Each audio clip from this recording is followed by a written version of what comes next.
Dear Mr. President, dear Løgmaður, ladies and gentlemen, it's an honor for me to take you through the green vision of the Faroe Islands with regards to the energy sector. I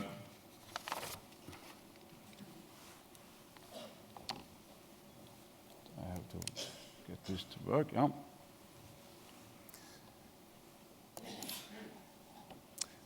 I think we all agree on that climate change is a big global task to be solved by this century. This picture shows two problems. The upper part is a damaged wind turbine tower. That problem we quickly fixed by erecting a new wind turbine. The lower part is a picture showing the Faroe's CO2 footprint. That problem is not so easy to solve in a fast way. Half of the emissions is from offshore. I will, in the remaining part of my presentation, concentrate on the onshore part, which is the left part. As previous speakers has explained, the Faroe Islands are a modern society, and the PI is supporting that statement.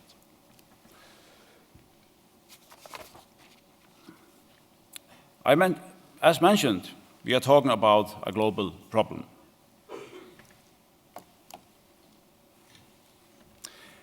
There are not any quick fixes. This is also visible in the targets set by the big players, and so far we have followed in their footsteps.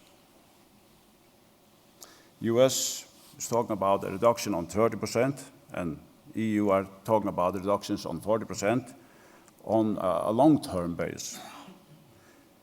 Now we want to change, and we will go for the yellow jersey, as they say in Tour de France. The new target is that the Faroe Island wants to be 100% green in energy consumption onshore by 2030.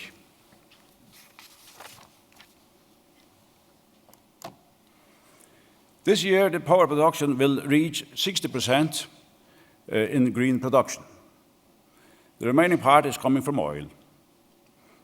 Over the last 4 years, we have increased the wind part by 400%, and today we are facing a demand for new solutions to have a stable system by the possible instant wind proportion by up to 80%.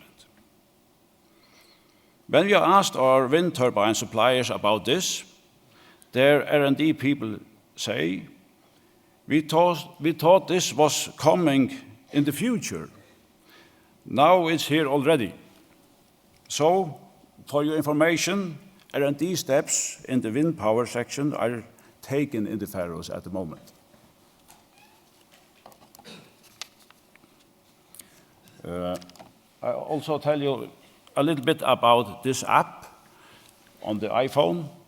You can download it. It is saying the instant production split, and many days we have green production, but not all days. And the next chart will show you the problem.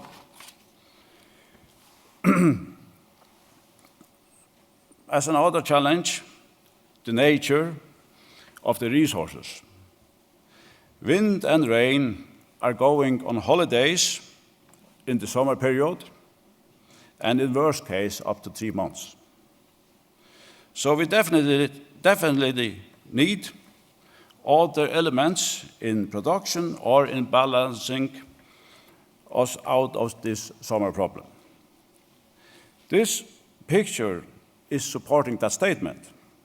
In September 2014, we launched a new wind farm, but still in 2015, you can see that we are dealing with summer problems, using a lot of oil because of that the wind and the rain are on holiday somewhere else. Future elements in the energy production will be, as we see in our in our country, a split of this, hydro, wind, tidal, and solar. And on the hydro element, it's limited with possibilities because of the size of the country. In the wind area, we have good possibilities. Actually, we have onshore installations costs. It means that it's cheap to build there. And we have offshore wind conditions. We have capacity factors on 45%.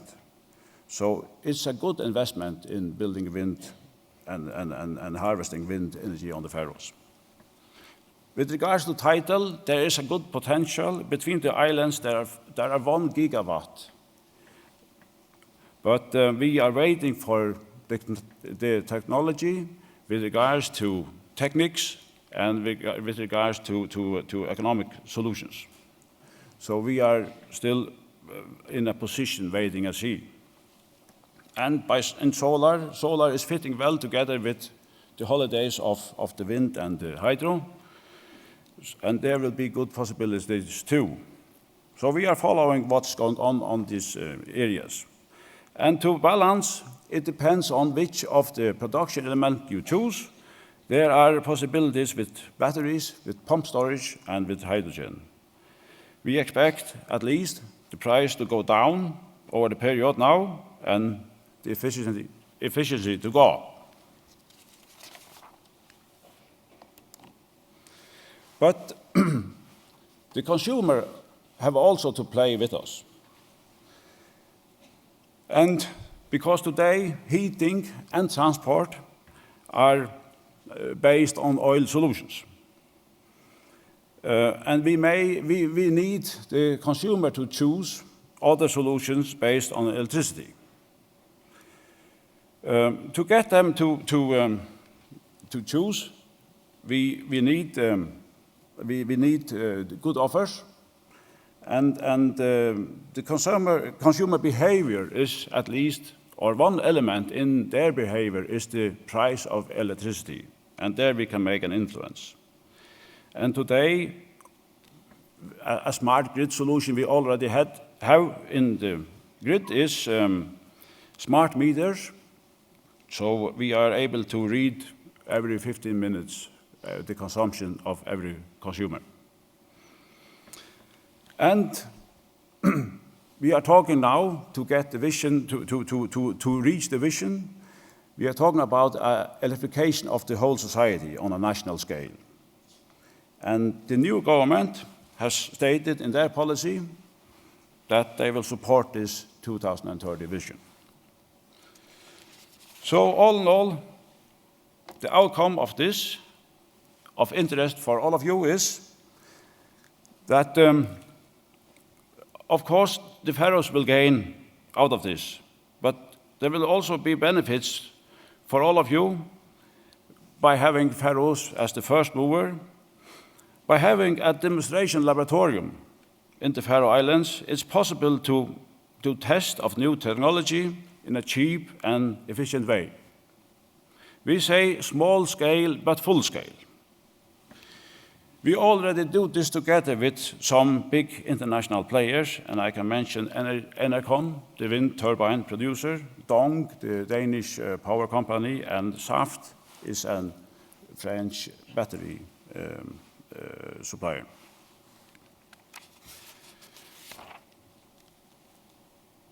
So just my last slide. This is a graph of the vision. We were born 100% green in '54. It was the first year of production of the company, and we go for 100% again within 15 years.